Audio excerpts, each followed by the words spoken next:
दिनै बेयो फरायसा आफादनि जथुमाखाय आं मोनसे खोथाजों जागायनो नागिरो जे बुहुमाव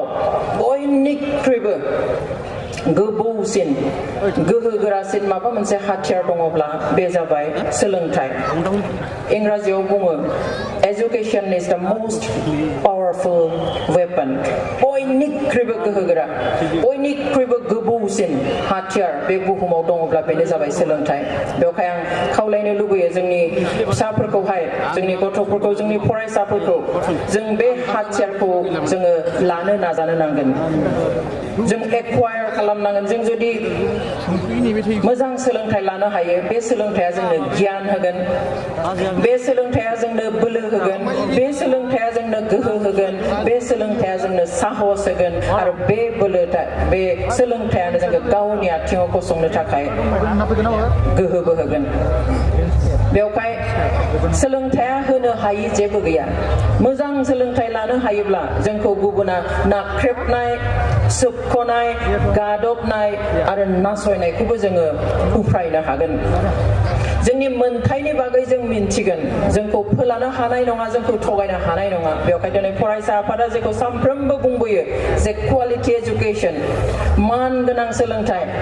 ओरैनो जोङो फरायनानै सार्टिफिकेट लानाय बा आद्रा फरायनानै थानाय बेयो जोंनो गियान होनो हानाय नङा बेयो जोंनो गोहो एबा साहस होनो हानाय नङा जोंनि जि मोननांगौ बेखौ बिख'नो थाखाय जोंनो साहस होनो हानाय नङा जों थगाय जानाया जोंहा बन्द जानाय नङा बेवहाय we must try to acquire the quality education जे बयनिख्रुइबो साबसिन गुन गोनां सोलोंथाइखौ जोङो लानो सोलोंनो नांगोन दिनै फरायसा अबस्थायाव जोंनि फरायसाफ्रा सान्थियाव थानो मोनाखै खालि गोजोन गोजोनहै कलेजाव थांनो मोनदों स्कुलाव थांनो मोनदों इउनिभारसिटियाव थांनो मोनदों बे नङा मा जादों नोंथांमोना बयबो मिथिदों मा जादों फरायबाय थानाय समाव दिनै जोङो मुभमेन्ट खालामनो गोनां जादों आन्दोलन खालामनो गोनां जादों सोमावसारनो गोनां जादों मानि थाखाय खारन जोंनि गाबोननि इयुनाव जोंहा रैखाथि गैया we are not safe बर' हारिया गाबोन मा जागोन जों बुंनो हाया बेवहाय दिनै 50 बोसोरनि बारा सोमावसारनानैबो बायदिसिना बिख'नानैबो मोनैखाय दिनैनि गोदान जोलैयाबो गावनि इयुननि रैखाथिनि थाखाय राजा लामायाव ओंखारनो गोनां जादों बे बेसेबां दुखुनि बाथ्रा बेवहाय जों मोननैखौबो लांनांगोन फरायनायखौबो लाखिनो नांगोन आरो जोंनि जि मोनथाय जों बेनि थाखायबो जोङो ओंखारनो नांगोन नङाब्ला फरायनानैल' जुदि जोंनि हारिया जुदि राव हारिमु जेबो रैखाथि गैया जायो हा हु गैया जायो गुबुना थगायनानै सोबख'नानै गादबनानै जुदि जोंखौ थांसा फांसा खालामो अब्ला जोंनि सोलोंथाइ जोंनि साख्रि जोंनि मावनाय दांनायनिबो जेबो मुलाम्फा थानाय नङा बेसेन थानाय नङा बेवहाय जेसेबां खस्थ'ब्लाबो बुहुमनि दिनै फरायसाफ्रा जेराव जों नायो नुयो जे गावबा गावनि हारिनि थाखाय इयुननि थाखाय दिनै फरायनायजों लोगोसे सोमावसारनायखौबो लाङो बेवहाय जोंनिखौबो जों नुदों आरो इयुन फारसेयावबो जोंनि इयुननि हारिनि आरो गथ'फोरनि फरायसाफोरनि गावनि इयुननि गोजोननि थाखायनो बेबादि मोनसे सोमावसारनाय एबा हारिनि मोनथायनि थाखाय जेब्लाबो गसंगोन होननानै आं आसा खालामो बर' हारिया दिनै गेदेर हारि बर' हारिखौ दिनै बयबो गियो गिनायखायनो जोंखौ मेगन सायो गिनानैनो दिनै जोंखौ इनाय खालामो गिनानैनो दिनै जोंखौ गादबना दोननो नागिरो आसामाव जुदि बयनिख्रुइबो गोरा गोख्रों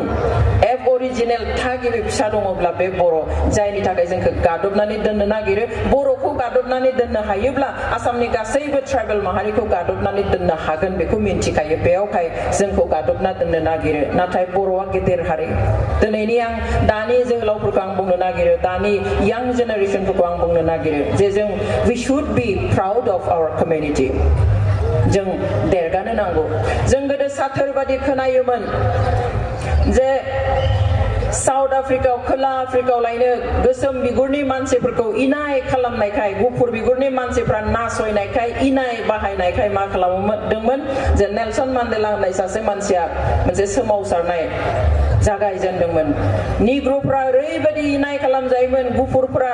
जथा गाननानै थाबायबाय थानाय समाव खारै खारै जुथा पुलिस खालामना होनो गोनां जायोमोन गासै इनाय खामानिखौ बान्दा बादि बाहायजायोमोन नाथाय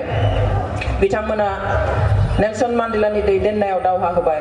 किन्तु बिथांखौ दावहा होनायनि थाखाय मा खालामखो जों बयबो मिन्थियो जों बेखौहाय मोनसे सल' हिसाबैसो मिन्थियोमोन जे बै बहाबा लायनो साउथ आफ्रिकायाव सोरबा निग्र' मानसि लायनो गावनि हारिनि थाखाय जुजिनानै 27 बोसोर जेल जादों 27 बोसोर जेल जादों होनना जों खोनादोंमोन नाथाय दिनै जोंनि गेजेरावनो बे फैबाय जोंहाबो बेबायदि मानसि दंसै जोंनि थाखाय बे खाफाल बर' हारिया गेदेर हारि आं बेवखायनो होनदों दिनै नेशनेल डेम'क्रेटिक फ्रन्ट अफ बर'लेण्डनि जाया मोनसे कनसेप्ट लानानै एनडिएफबि खौ जोनोम होदोंमोन बिथां दागिबि आफादगिरि डिआर नाब्ला एबा रन्जन दैमारिया थैजासिम गावनि माखासे मावथिजों सागु मावथिजों लोगोसे थैजासिम जेल जानानै दं गियाखै दुखु मोनाखै मात्र बेखौल' सानदों जे बर'नि मोनथाया जाफुंनांगौ मोननांगौ स' बर'नि गेजेरावबो दिनै थैजासिम जेल जानो हानाय मानसि ओंखारबाय जों खि उन्दै हारि दिनै बर'नि गेजेराव फासि अर्डार लानानै जेलाव थानो हानाय मानसि ओंखारबाय गोबां दं फासिनि अर्डार लानानै नाथाय बिथांमोना दिनै खुसि जाफुंथोंल' फिसा बिला जिनिसाव खर' गंनानै थानाङा नङाब्ला जोंनि बे खस्थ' लानाया जेबो मुलाम्फा गैया जागोन बिथांमोननि राव बेवहाय जों दिनै फिसा हारि नङा दिनै जोंनि बर' हारिनि गेजेराव सान्थिया बोरै फैदों गोदोनिफ्रा बयबो मिन्थिगौ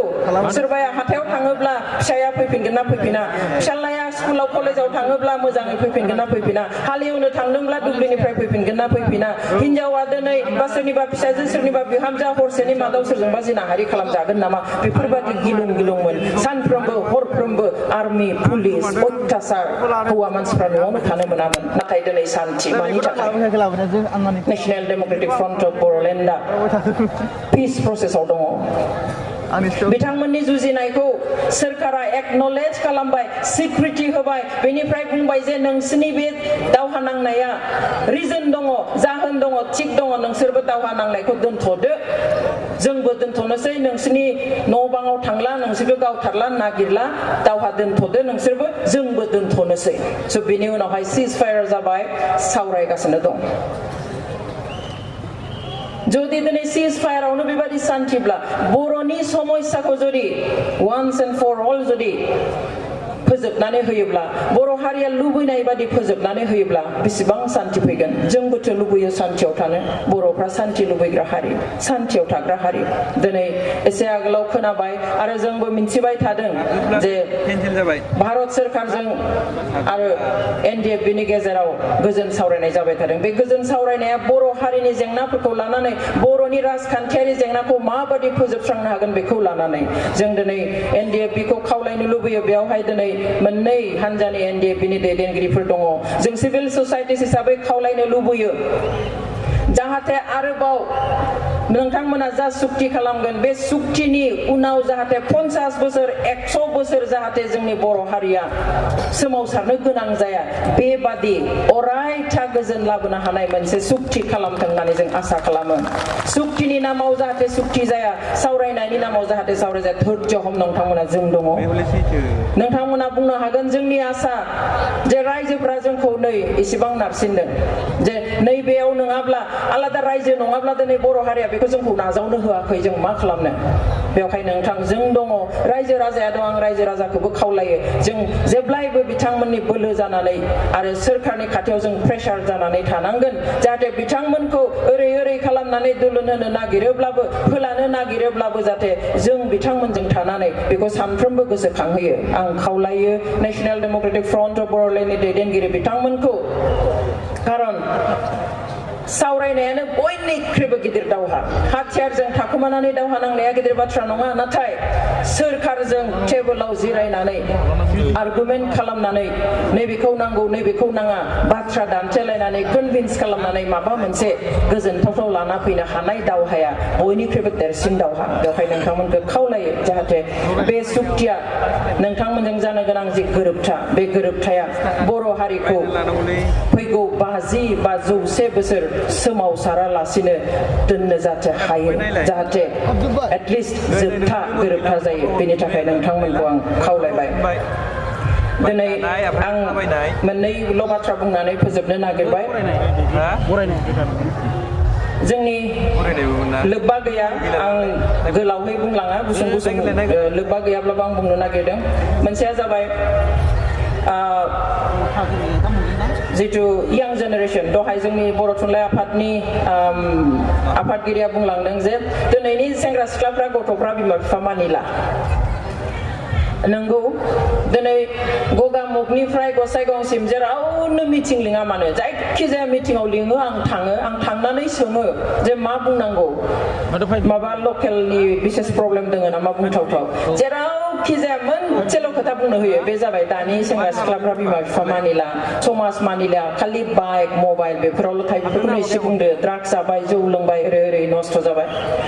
मोनसेल' प्रब्लेम बेनिखायनो जों दा एवारनेस प्रग्राम स्टार्ट खालामदों नाथाय आंहा बुंनांगौ दङ जे बेयाव फिसाफोरनिल' दाय नङा गथ'फ्रा मानिया बे नंगौ खिन्थु जोंनि बिमा बिफाफ्राबो दिनै गथ'फोरखौ सासन खालामलिया रावबो एसे देरबाथाय सेंग्रा सिख्ला फिसाफ्रा सेंग्रा सिख्ला जाबाथाय बिमा बिफाफ्रा दानिया गथ'फोरनि फिसानि सिङावसो थानो मोजां मोनग्रा जाबाय जिखुनु बाथ्राखौनो फिसालानाव सोङाबा मावा फिसाजोनाव सोङाब्ला मावा दिनै रुमावहाय फिसाया फरायना फराया जों रावबो चेक खालामनानै नाया we have every right to check बे फिसाला गिदिर जानो हागौ जाखांनानै बिमा बिफाया जों दुब्ला उन्दुनानै थायो फिसाजोनि फिसालानि रुमावहाय लाइटआ जोंनानै थागोन जों सानगोन फरायदों नाथाय बे मबाइलाव दङ ना वाट्सएपआव दङ ना इन्स्टाग्रामाव दङ ना फेसबुकआव दङ ना लेपटपआव मा खालामबाय थादों जों बेखौ नायनो थाङा बेवहाय आं खावलायो जों फिसाफोरखौल' दाय होनानै लाब गैया बिमा बिफाया जों बिसिबां नायदों we have every right to control them जों रोङा जानो हागौ नंगौ आंनि आइयाबो 2 थाखोसिमल' फरायनाय खिन्थु आइयानोसै आंनिख्रुइ गोजौ जेब्लाबो आं MA फरायब्लाबो जोंनि बिमा बिफाया फिसानिख्रुइ दा खम फरायनाय गोबां बिमा बिफाया साहस मोना जायो बुंनो खिन्थु नङा बिमा बिफायानोसै जोंनि उदैनि फिसा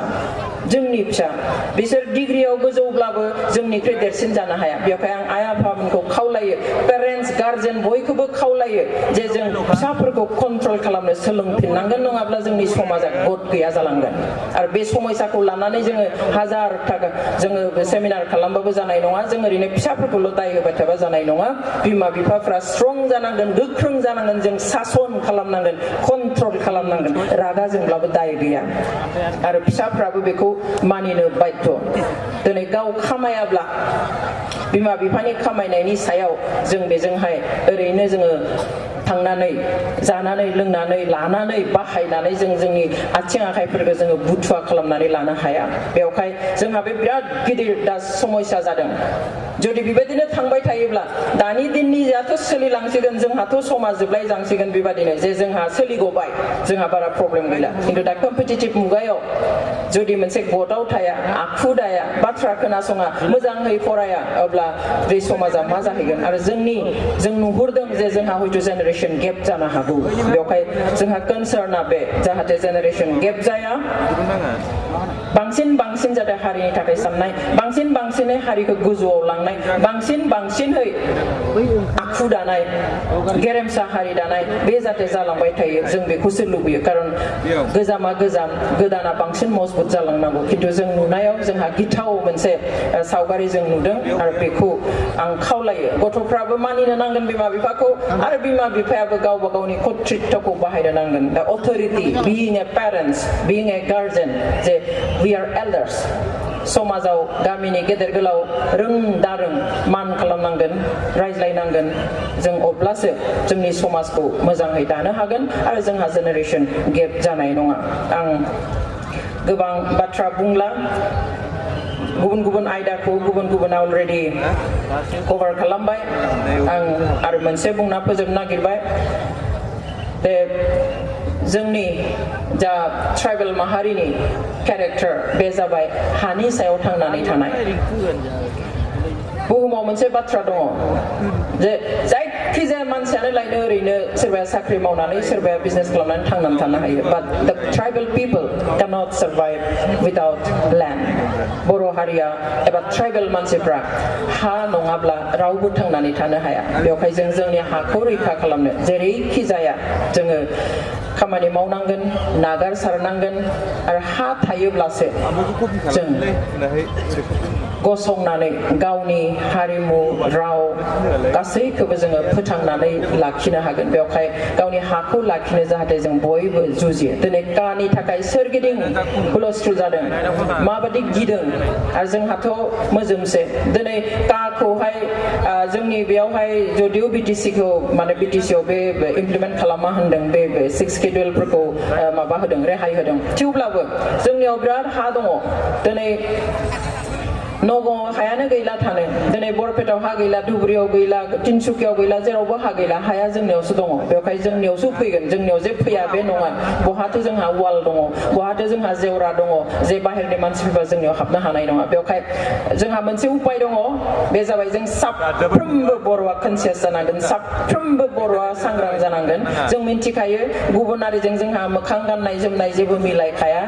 आं बेखौ माने आं पार्सनेलिसो रिक्वेस्ट खालामनो लुबैयो जे जुदि गुबुनारि इमप्लिमेन्ट जायोब्ला आसामाव दा आइनि जुज जाबाय थादों जुदि इमप्लिमेन्ट जायो अब्ला